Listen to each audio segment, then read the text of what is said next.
It's the morning of March 27th, 2017. A big Canadian coin was found stolen from a museum in Germany.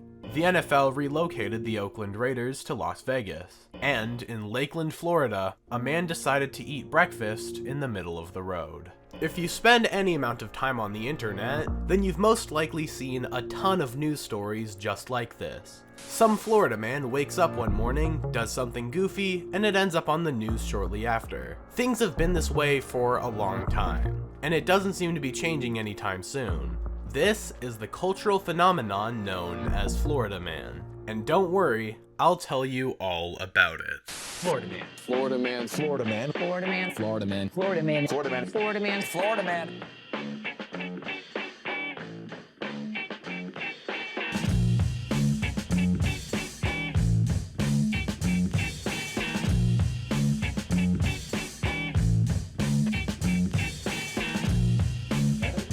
With his face covered in a Spider-Man mask.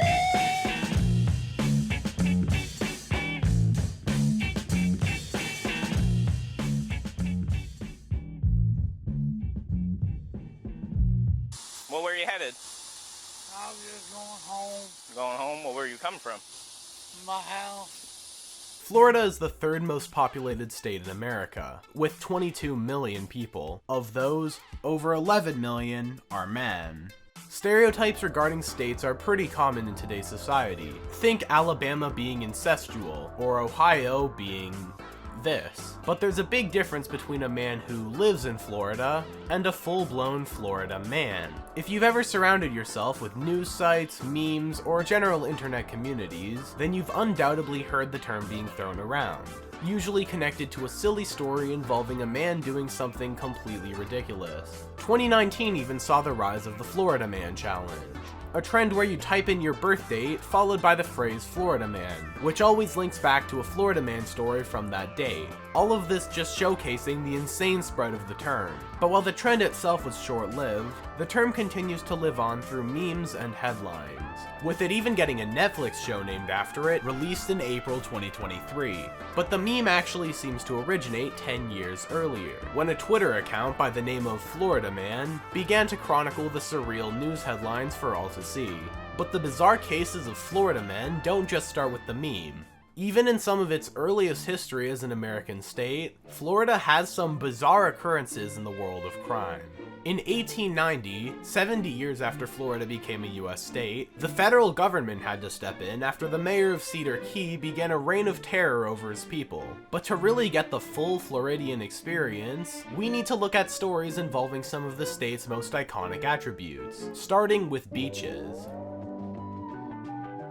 Being almost completely surrounded by coast, Florida obviously has a number of nice beaches. But while New Smyrna Beach may look nice on the surface, it certainly isn't one of them. Known as the deadliest beach in America, it's had 32 shark attacks, 10 surf zone fatalities, and fell victim to 120 hurricanes since 1851. And 4.7 miles away sits New Smyrna Beach Municipal Airport, where on June 20th, 2020, a Florida man tried to steal an airplane to meet his girlfriend with a special surprise. The plan was simple: steal a car, break into New Smyrna Beach Airport, and, in the middle of the night, take a 2008 Skoda TBM 700 aircraft to California to share some weed with his girl. It didn't end well. It all started when a man by the name of Robert Steinstra wanted to meet his girlfriend and give her some weed. After taking a hit of meth, he hopped into the backseat of a random truck, then asked the driver if he could pay $1,000 for a ride to the airport. Once there, the man then immediately got out without paying, leaving behind a grinder, scale, and cell phone. He then immediately approached a flight instructor, asking how to fly a plane. Unfortunately, the conversation didn't get him anywhere, so he ran to a nearby plane and did the reasonable, logical action of pressing buttons completely at random. Unfortunately, the car driver and flight instructor snitched on him, and the police were on the way.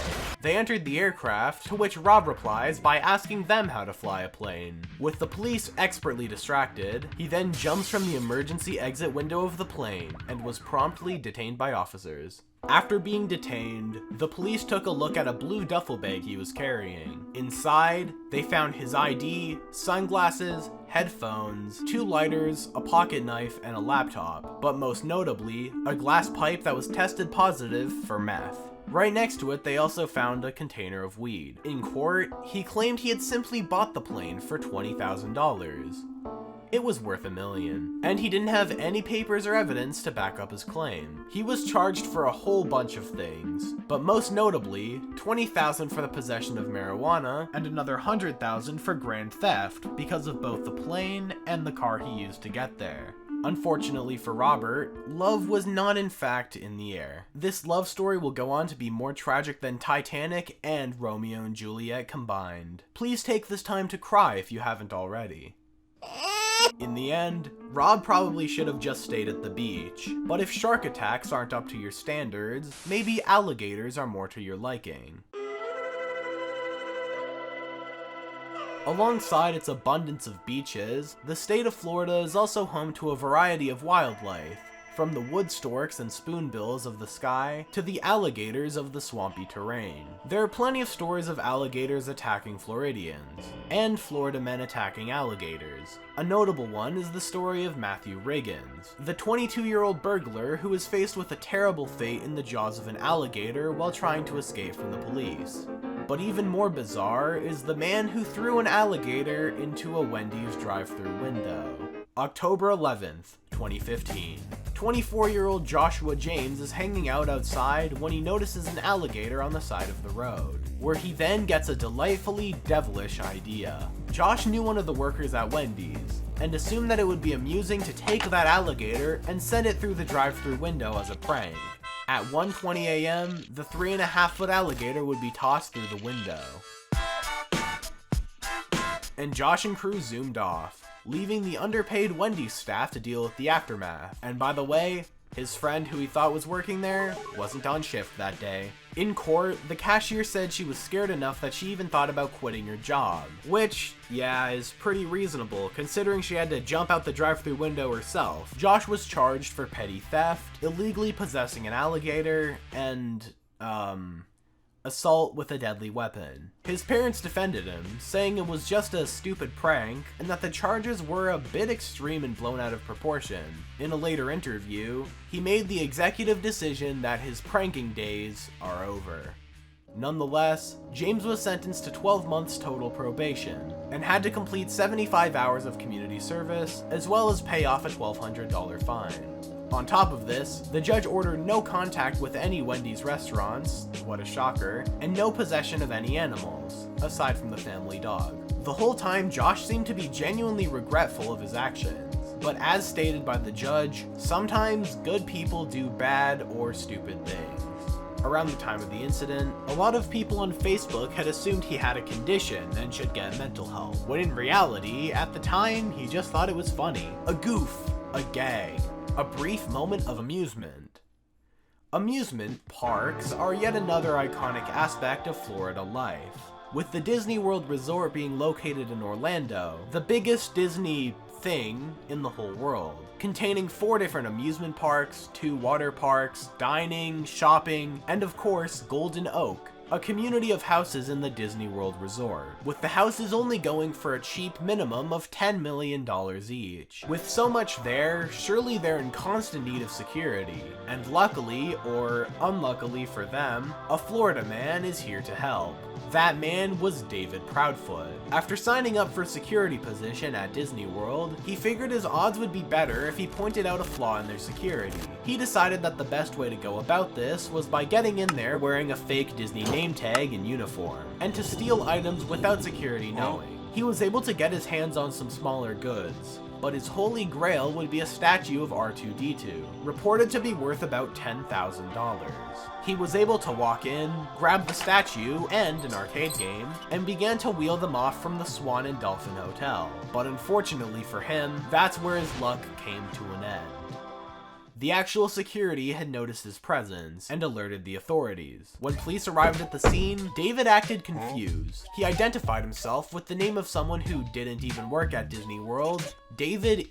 Rogers, which isn't his actual name either, and claimed he was moving the statue and game machine onto the property rather than off of it. When asked for ID, he said his wallet was in his employee locker, to which he then led officers on an aimless walk around the park as he looked for the locker room. Once he finally found it, he tried opening a random locker for a good while to no success.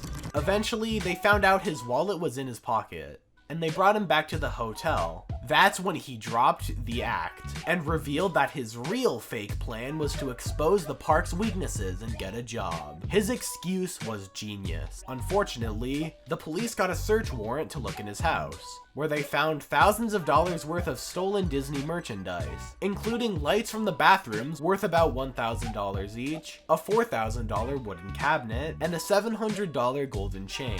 He was promptly arrested. I will say though, pulling a stunt like this has to at least take some level of creativity. Creativity. It's a known fact that grass increases creativity from 8 to 11 times.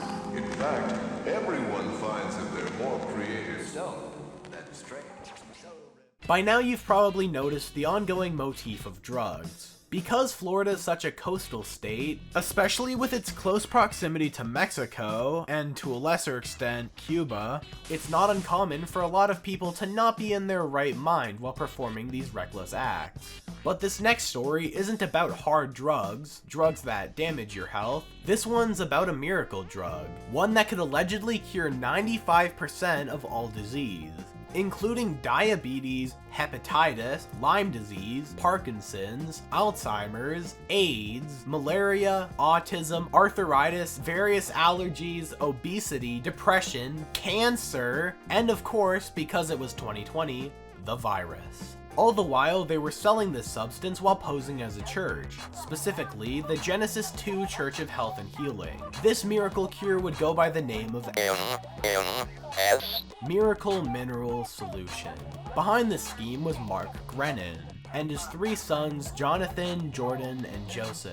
And together, they would make a number of videos claiming they have a cure for nearly any ailment. And with a website that looks like this, how could it possibly be a scam? He's Jim Humble. Reading on the website, there has been no medical or scientific proof that this does anything. But here's the kicker. The main compound of MMS is chlorine dioxide, a chemical used in small amounts for disinfecting drinking water. But more importantly, when ingested by humans, it could lead to nausea, vomiting, diarrhea, and in heavier dosages, death.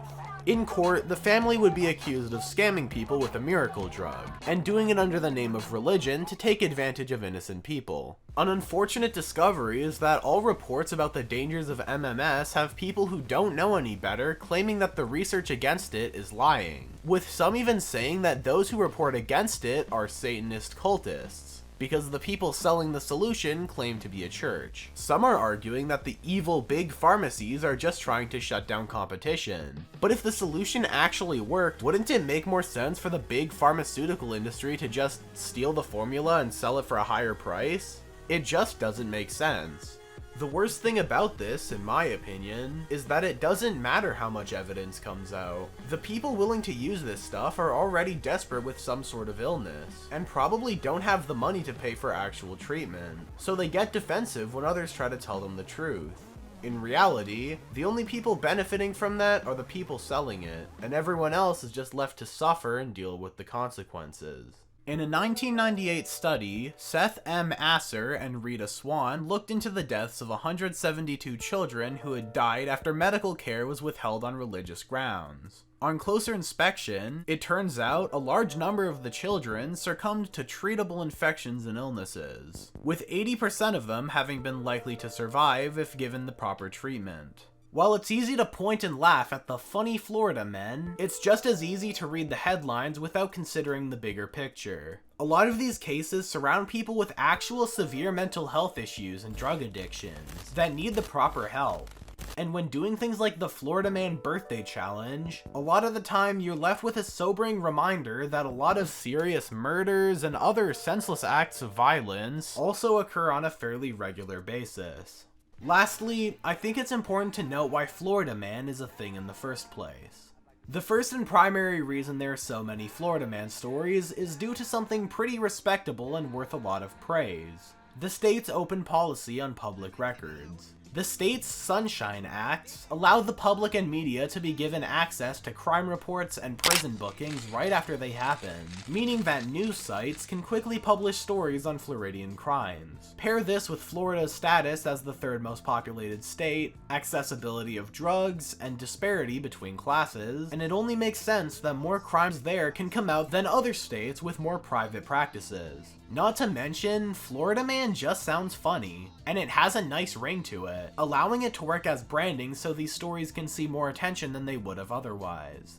Once it became a meme, Florida Man worked as the perfect clickbait, especially since a good amount of these stories don't have all that much to them. Remember the man eating breakfast at an intersection? While it would have been legendary to say that was just the average Florida citizen, the truth is that it was just some prankster doing something funny on purpose. Is it still funny now?